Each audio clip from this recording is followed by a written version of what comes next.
Librarian Alex, and time for Chapter 3 of Sputnik's Guide to Life on Earth by Frank Cottrell-Boyce. I'm going to jump straight in. You should have already listened to video 1 and 2, and if you haven't, go back and listen to them so you know what's happening.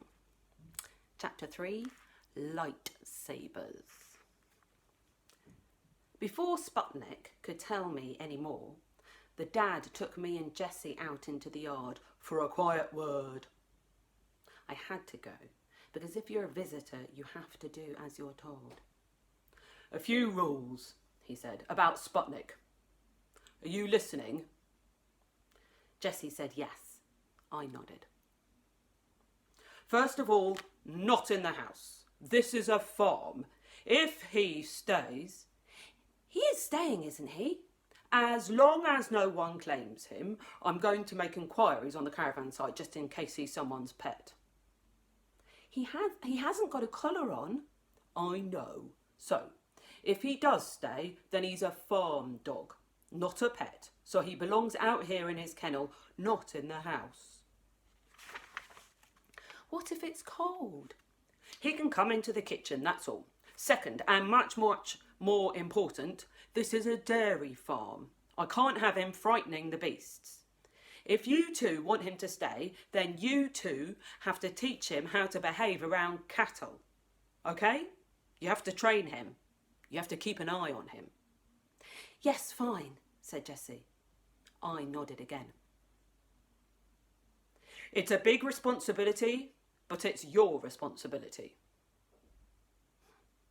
Playing out. Because she was the birthday girl, Annabelle was the first one outside. She went tumbling across the yard with her lightsaber in her chubby little hand. Her friends all came behind her, skipping and screaming, the plastic diamonds on their big floaty dresses twinkling in the sun. These children, said Sputnik, they're very pink and shiny, like icing. That's just their party clothes. Are they edible? No, they're not edible. They're really not edible. Are you sure? They look edible. They are not edible. Do not bite them. Ray brought the last children outside, shouting, Annabelle, look what I found under my bed. He waved a green plastic lightsaber over his head. Who wants a lightsaber duel? Me, whooped Annabelle. She came straight for Ray and clobbered his virtuous lightsaber with her evil one. Ha, ha! Ow! Ray dropped his lightsaber.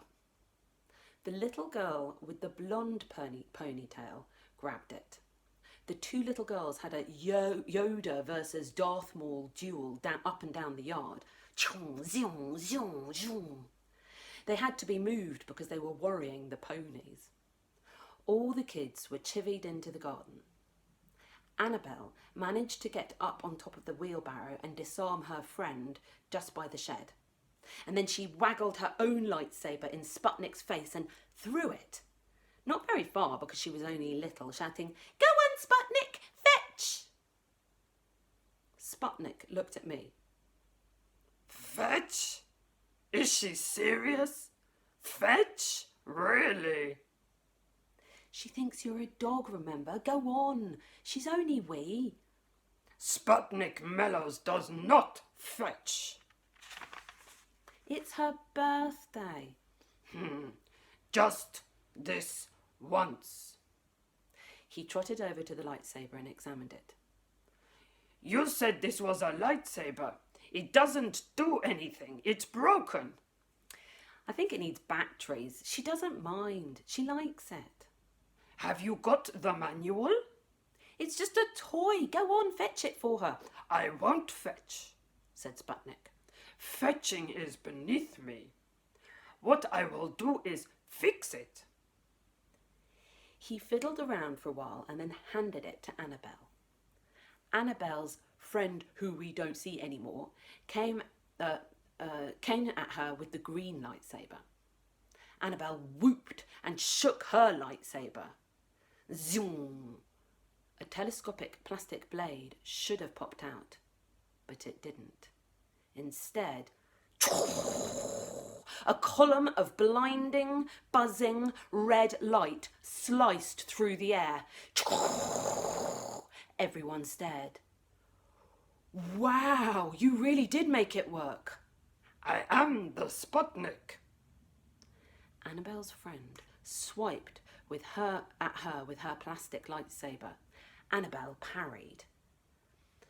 The friend's lightsaber exploded in a thick black cloud of stinking smoke. Melted plastic dripped down the handle. Oh! The friend squealed with delight. Hee! Annabelle squealed with even more delight. Oh, hang on. This could be really dangerous. Yes, it could, Sputnik said with a smile, as though really dangerous was the best thing a birthday party could ever be. They'll remember this for a long time. Annabelle tore around the garden with the Darth Maul lightsaber, looking for stuff to destroy. She started with the wheelbarrow. Zoom!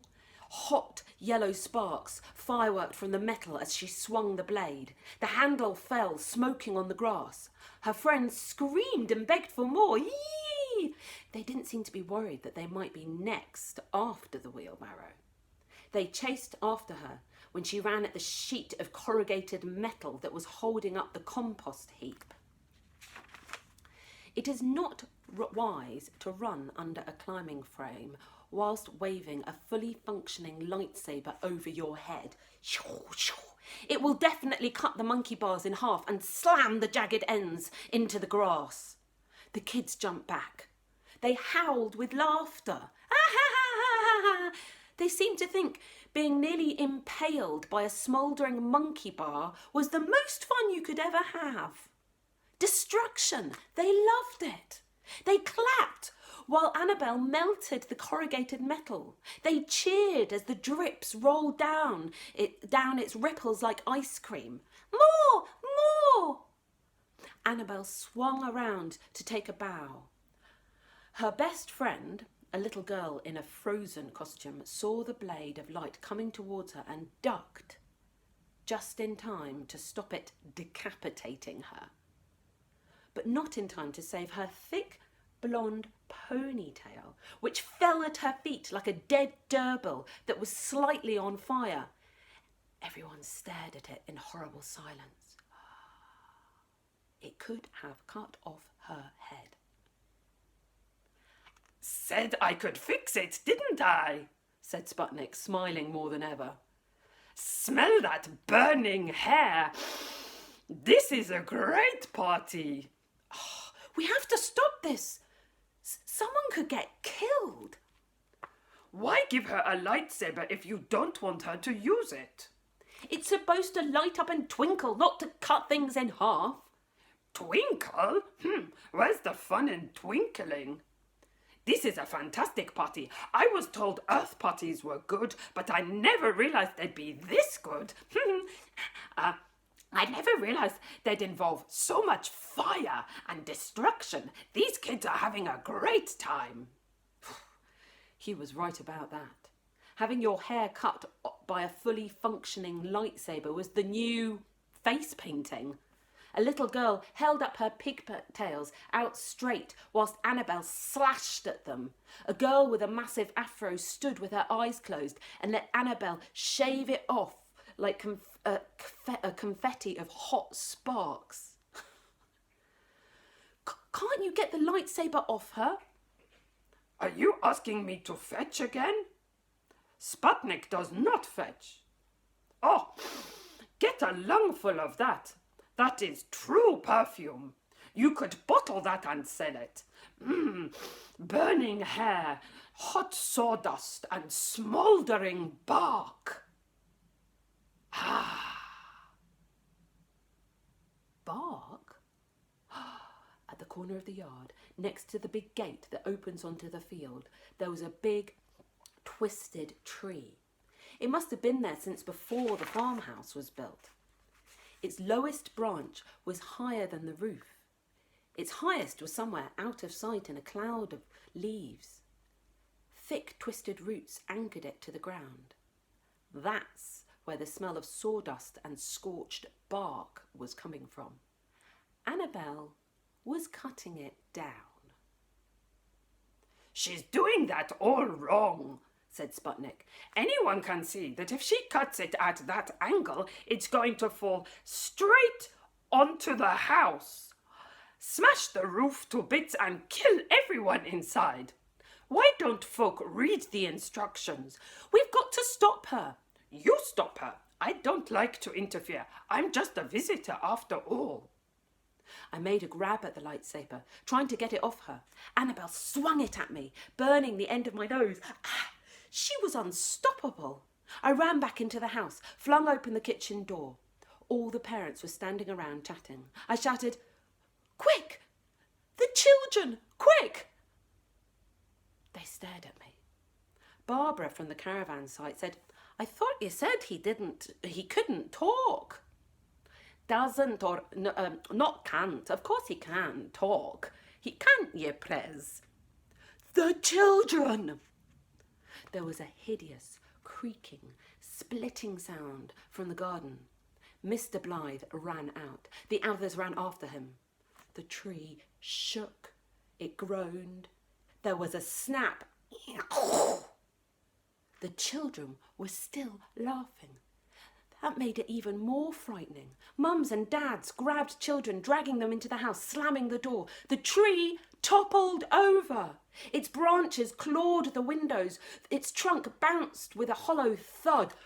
Boom! Birds screamed. Kids clapped. Yay! The littlest one shouted, "Do it more! Do it more!" In her mum's arms, Annabelle started crying. "That's all right, sweetheart. You're safe now, thanks to Prez."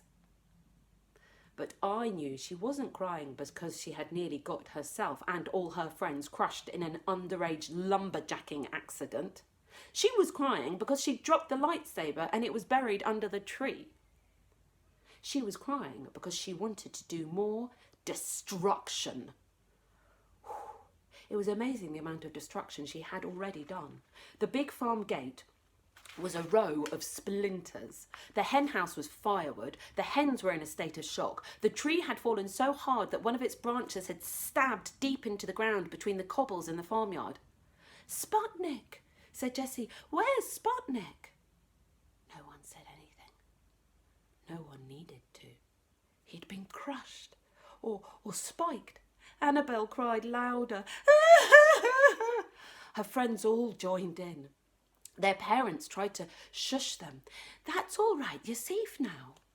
Then the door banged open. Now that," bawled Sputnik, swaggering in, "is what I call a party." "Sputnik," cried Jessie and went and hugged him. "Oh, thank goodness you're alive," Sputnik went on, as if it wasn't totally his fault that we were all nearly dead. "Did you see the tree come down?" he whooped. "Whee! Crash! Love it! Nearly wrecked the whole house. This place has the best gravity."